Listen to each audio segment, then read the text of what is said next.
Hello दोस्तों, Piyush GS analysis centre PSIS में आपका स्वागत है। आज का टॉपिक है कि भारत और पाकिस्तान के कन्फ्लिक्ट में क्या निष्कर्ष निकला है। इससे क्या हम समझे, हम भारतीयों के लिए जानना जरूरी है कि इससे हमारा क्या फ़ायदा हुआ और क्या किस तरह से रिलेशन डेवलप होगा आगे चल के, और वर्ल्ड लेवल पर क्या इम्पैक्ट होने वाला है इससे। तो एक एक करके देखते हैं।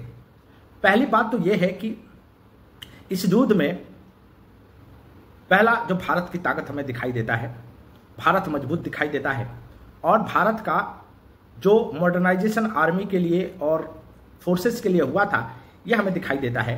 भारत हमें ताकतवर दिखाई देता है, इसमें डाउट नहीं है। दूसरा चीज़ है कि जो सोशल मीडिया का जमाना है, जो इन्फॉर्मेशन दौड़ रहा है बहुत तेजी से, कभी फेक प्रोपेगेंडा, इस तरह से उसको कैसे कंट्रोल किया जाए फ्यूचर में। तीसरा सबसे इंपॉर्टेंट चीज़ है रिलेशन, इंटरनेशनल रिलेशन। जैसे हमें दिखाई देता है कि कुछ ऐसे देश है जो पाकिस्तान के सपोर्ट करते हैं, जैसे तुर्की, अजरबैजान है। भारत उनको मदद भी किया था, उसके बावजूद भी वो पाकिस्तान को सपोर्ट करते हैं। तो हमें अंतर्राष्ट्रीय संबंध को एक बार फिर से पुनः देखना पड़ेगा। और तीसरा सबसे महत्वपूर्ण चीज़ है कि आगे क्या, आगे की राह क्या है, क्या करे भारत।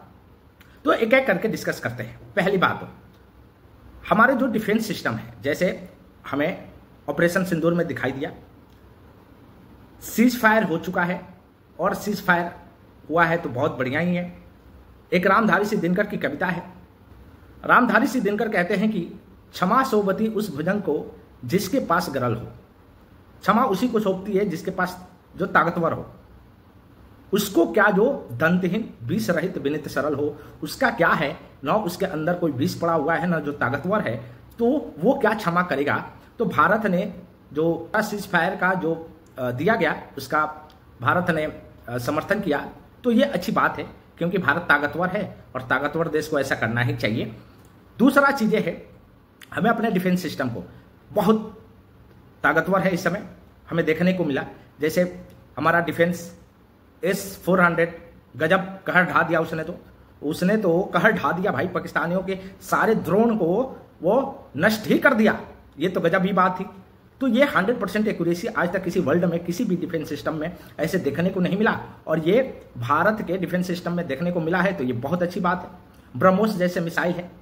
कुछ खबरें यहाँ तक पता चल रहा है कि जो किराना हिल है पाकिस्तान में, जहाँ न्यूक्लियर आर्सेनल बम रखा गया है, वहाँ पर न्यूक्लियर लीक भी हुआ है। अब ये पता नहीं कितना सच्चाई है, लेकिन ये फैक्ट है कि भारत ने तबाही तो किया है उनके एयरबेस को। दूसरा चीज़ें है हमारा मीडिया का रोल। हमारा मीडिया का रोल कैसा है, तो देखिए इस पर तो प्रतिबंध या कुछ रिस्ट्रिक्शन तो डालना ही चाहिए, क्योंकि आप वार के समय में जिस तरह से रिपोर्टिंग हो रहा है भारत में, ऐसा रिपोर्टिंग नहीं होना चाहिए। ये गलत बात है। और वैसे भी संविधान ने ताकत तो सरकार को दिया ही है कि वो चाहे तो आर्टिकल 19 को भी प्रतिबंध कर सकता है, बैन कर सकता है मीडिया को भी, और उन पर रिस्ट्रिक्शन लगा सकता है वार के समय में। तो ऐसे भी उनका दायित्व तो खुद समझ में आना चाहिए। उनके लिए देश के प्रति ड्यूटी क्या है, इस ड्यूटी को समझ में आना चाहिए। आप किस तरह से रिपोर्टिंग कर रहे हैं, ये भी आपको समझ में आना चाहिए। तीसरा सबसे महत्वपूर्ण है इंटरनेशनल रिलेशन, अंतर्राष्ट्रीय संबंध। तो अंतर्राष्ट्रीय संबंध में हमें जो दिखाई देता है वो ये दिखाई देता है, जैसे रसिया हमारे साथ है, इजराइल हेल्प करता है और वो साथ भी है। तुर्की जैसे देश, जो कि हमने कोरोना काल में उनको वैक्सीन प्रोवाइड करवाया था।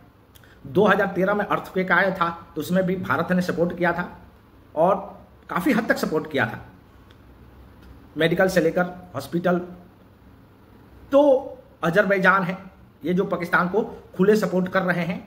तो अपने अंतर्राष्ट्रीय संबंध को देखना पड़ेगा हमें, किस तरह से अपने आगे बढ़ाया जाए और इनके डील कैसे किया जाए, इनके साथ डील कैसे किया जाए, ये भी हमें देखना होगा, क्योंकि बहुत ज़रूरी है। आप एक तरफा किसी का मदद नहीं कर सकते हैं, और यदि दूसरी तरफ दुश्मनी ही दुश्मनी है तो आप कैसे किसी के साथ इतना मदद कर सकते हैं, तो उसको भी देखना होगा। वैसे भी सोशल मीडिया पे मैंने देखा था एक बड़ा आवाज़ उठने लगी है कि वहाँ पर जो टूरिज्म है, यात्री करते हैं लोग, वहाँ पर जाके तुर्की को देखते हैं, वो बहुत सारे कैंसिल हो रहे हैं टिकट, लोग जाना नहीं चाहते इस कांड के बाद। तो अच्छी बात भी है क्योंकि टूरिज्म से बहुत पैसा आता है तुर्की को। दूसरा सबसे महत्वपूर्ण चीज है कि तुर्की जैसे देशों को डील करने का तरीका भारत सरकार को खोजना पड़ेगा, क्योंकि वार के समय में यदि अपने आपके दुश्मन के साथ ही ये यदि मिले हुए हैं और उनके साथ मिल जाते हैं तो ये तो आप काफ़ी नुकसान होगा। ड्रोन उन्होंने 350 से ज़्यादा ड्रोन जो सप्लाई किया था पाकिस्तान को, वही सारे अटैक थे। वो अलग बात है कि हमने हवा में ही सारे मार गिराया है। तीसरा सबसे महत्वपूर्ण है, चौथा जो पॉइंट है वो पॉइंट है सोशल मीडिया का। अब सोशल मीडिया में पाकिस्तान जो है वो भारत से आगे दिखाई देता है। आप देखोगे इतना फर्जी, यहां तक कि वो लोग ये कहते हैं कि हमने भारत को हरा दिया है। अब इस सोशल मीडिया को हैंडल करने का उपाय सरकार को सोचना पड़ेगा। एक टीम, हमारा मानना है कि एक टीम बनाया जाए और ऐसा टीम बनाया जाए कि ये जो मिस इन्फॉर्मेशन है जो पाकिस्तान प्रोपेगेंडा की तरफ फैलाता है पूरे विश्व में, ऐसे विश्व को तो मालूम है, फिर भी इन सारी चीजों को कैसे टैकल किया जाए, कैसे रोका जाए, क्योंकि पूरी की पूरी मिस इन्फॉर्मेशन, गलत इन्फॉर्मेशन पूरे विश्व में तुरंत समय में चला जाता है और पाकिस्तान जो है इसमें काफी हद तक कामयाब भी होते जा रहा है।